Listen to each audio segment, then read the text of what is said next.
last but not least, we have Dr. Fadil. He's a sleeping disorder doctor, and he's a really good friend of Johnny's. Johnny's going to talk about him a little bit. All right. How did you meet Dr. Fadil? Well, I had he's a sleeping disorder doctor, and I had a little bit of a sleeping disorder. Really? Being in the music and entertainment business half my life, and I never really slept that good. So I went to him, and he actually helped me out. I asked him to come on the show, and Thank God, because you know what? Honestly, before further ado, I haven't slept in 3 weeks. You look like I know I look good. I know. You see, you're so jealous of me. I love it. But anyway, let's bring the doctor on. Doc. Dr. Fadil, how you doing? How are you? It's so nice to meet you. I'm so glad that you're on the show tonight. Thank you for coming I have down. a lot of questions for you. Thanks for inviting me tonight. I really enjoy being able to deliver the message about sleep disorders, and being a friend of Johnny here was a pleasure to give me that opportunity to be here with you guys. So Yeah. Thank you. Great. So I understand that you're on Staten Island. That is correct. And where are you located? On Richmond Avenue. And you've been there for a while. 2.5 years. I've actually moved my practice from Houston, Texas. I've been there for a good 17 years, but decided to come back to the Northeast. Of course. Did you go to school in Texas? I went to school to Penn State in Pennsylvania. Really? So you're a member of the Penn Club? That is correct. You have a lot of perks there. How would you know about that? I know a lot of people who are educated. It's crazy. Tell me a little bit about sleeping disorders, because I know there's insomnia and sleep apnea and That is correct. walking Sleepwalking, disorders, everything. sleepwalking. I've heard of a lot of other things. That is too, but correct. Interestingly, sleep is, what you would term as a natural process that the individual have to go through. When you're tired by the end of the day and you're winding down, you go to sleep, and as people say, you're falling into dreamland. The individual sleeps 1/3 of their lifetime. So if I were to say that you're 24 years old, you've slept 8 years of your lifetime. Really? So that tells you how important sleep is. So if I am not sleeping enough, which is again 1/3 of my lifetime, the other 2/3, which is the remaining part of your lifetime, would be messed up.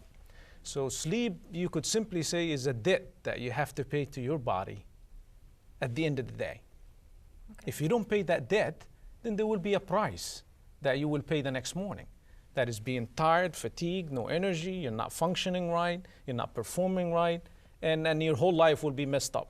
People tend not to address their sleep as an issue or as a problem or as a complaint till they reach that point, which is the point of, there's something wrong with me. I'm not functioning right. I'm not concentrating. My memory is not good. My sex drive is not good. I'm yelling at the kids. I'm fighting with my wife. All of that is because of lack of sleep. Lack of sleep. What causes the lack of sleep is a totally different ballgame, which ranges from what you brought up a minute ago. It could be the sleep apnea, the insomnia, the sleepwalking, sleep talking, whatever the sleep disorder is. Okay. By far, the most common is what you and Johnny complain of, is insomnia. Right. You know, is lack of not being able to sleep, or that I fall asleep fine, but I can't maintain my sleep and I wake up in the middle of the night and I don't know why. Right. And Yeah. you'll be able to diagnose why? You could say so by sitting down with the patient and listening to what goes on with this patient. Because insomnia, which is not being able to fall asleep or maintain a sleep, the most common cause of it is psychological, meaning the stresses that we face every day in our life. If I have a debt with the bank, if I'm stressed, if I'm working too long, too much like with this Johnny gentleman P. here, and so on, it. then that would definitely interrupt your sleep and disrupt your sleep. When And that is the most common cause. When I came to you, my whole clock was off. And what was your diagnosis? When That's a classic. That is the psychophysiologic insomnia, which in simple lay terms is the environment around you enforced on you that disrupted your sleep. The type of job that you're running, the band have to work in the middle of the night, they have to go to bed at 3 o'clock in the morning, somebody else maybe need to meet me at 8 o'clock in the morning, and the ball goes running, you disrupt your sleep, and there is a price on that, is the fatigue, the tiredness, the irritability, the lack of concentration, the memory, and so on.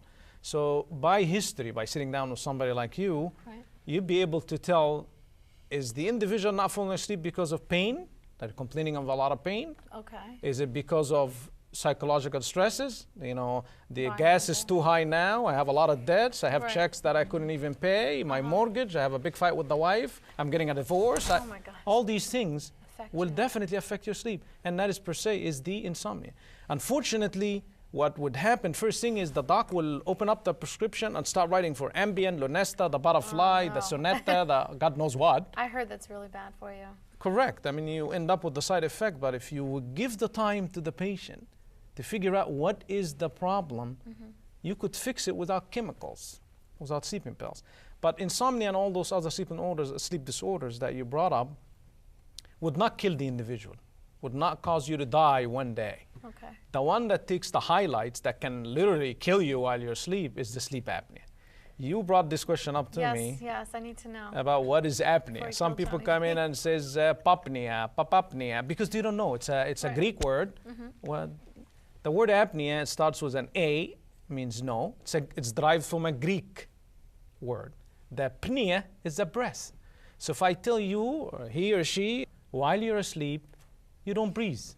So as you stop breathing when you're sleeping at night, this is when the problem happens. You actually stop breathing. Right. And that brings the first part of it is snoring. That's how it starts off. You're not supposed to snore. Anybody snores tells you that there's a lot of beef in the back of that mouth area between the tongue, the roof of the mouth. As you're snoring, you're vibrating that beef, and this is where that noise comes from. The louder the noise, the narrower the hole. That Less hole, air you get. right, that hole where the air comes through. So if I am,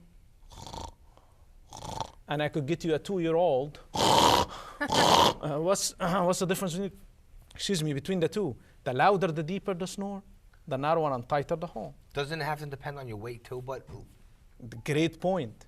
In the past, we used to be taught as physicians to have sleep apnea, you gotta be the 500-pound individual. Not anymore. True. I could get people thinner than the three of us and have worse sleep apnea compared to the 500-pound individual.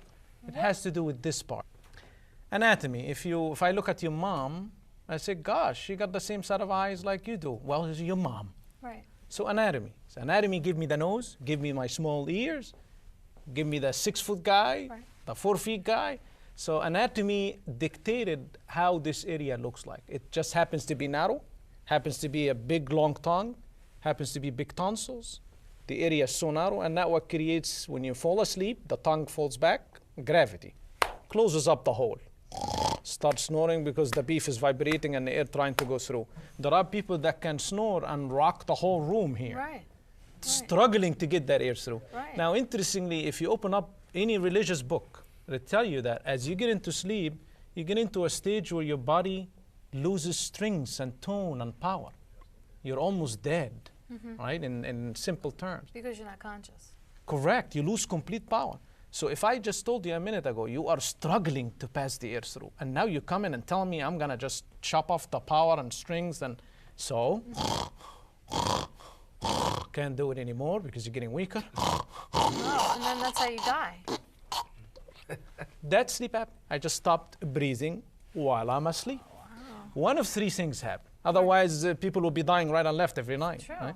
That your bed partner, he or she, between husband and wife, it's more common in men. Right? Then the wife will start giving elbows that wake up, I can't sleep, you're snoring too loud, move. Right? Any that's movement, a common thing. That very common. Very common. It's a noisy thing. Right. Any movement of your head right to left or your body, you're gonna move that tongue out of the way, open up the hole, snoring will stop, the bed partner is happier, till it repeats itself. Or there is a split. And there have been clinical studies on that. There is a split in bed partners. The wife would just leave the room and say, heck with it, I can't take it anymore. And she will go and live, I mean, basically not live, but sleep in a different room and leave this dude alone on his own. And he can, God forbid, die. Yeah. And here's how he wakes. And this is the stage, a severer form, which is, what was that? Wake up choking, gasping, wake up coughing, or choking on his own phlegm. And that's how the cycle repeats itself. But people could die like that too fast, right? If they choke on their own, whatever. Reggie White, the famous football player from Wisconsin, that's how he died. Sleep apnea, heart attack in the middle of the night. Because he was stressing out his heart all those years.